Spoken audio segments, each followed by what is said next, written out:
পরবর্তী প্রশ্ন, যদি কেউ মনে করে সারাদিন অন্য কেউ তাকে জাদু করছে জিনের মাধ্যমে, সে সারাদিন এ নিয়ে ব্যস্ত থাকে, ভাব থাকে, সে কি ভ্রান্ততার মধ্যে আছে? অবশ্যই ভ্রান্তের মধ্যে আছে। প্রিয় ভাইরা, জাদুর মধ্যে নিয়ে আপনি এই যে একটা ঢুকিয়ে দিচ্ছে আপনার মাথায়, আমি দেখেছি কিছু কিছু ভাই, এরা একসময় সহিহ আকীদার কাজ করতো, এদের কত মাথার ভিতরে শুধু জাদু আর জাদু। এরা প্রত্যেকটি পোস্ট দিবে জাদু নিয়ে, যে কোনো ইমানদার মানুষকে জাদু করছে, সকাল বিকাল দোয়া পড়ে তারাও জাদু করছে। এই তো বাড়াবাড়ি বিদ্যা আছে কিন্তু, এবং অধিকাংশ তারা মনে করে যে এর উপর জিন সওয়ার হয়েছে, জিন আর কেউ দেখে না, ও শুধু দেখে। এগুলি মিথ্যাচার বেশিরভাগ।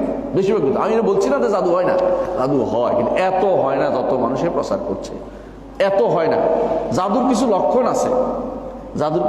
আছে, জাদুর লক্ষণ বড়টা হচ্ছে এটা যে মানুষকে ভুলিয়ে দেয়। রাসূলুল্লাহ এটা করছেন, রাসূলুল্লাহ সাল্লাল্লাহু আলাইহি ওয়াসাল্লাম ইহুদিরা এটা করছিল, রাসূল ভুলিয়ে দিতেন।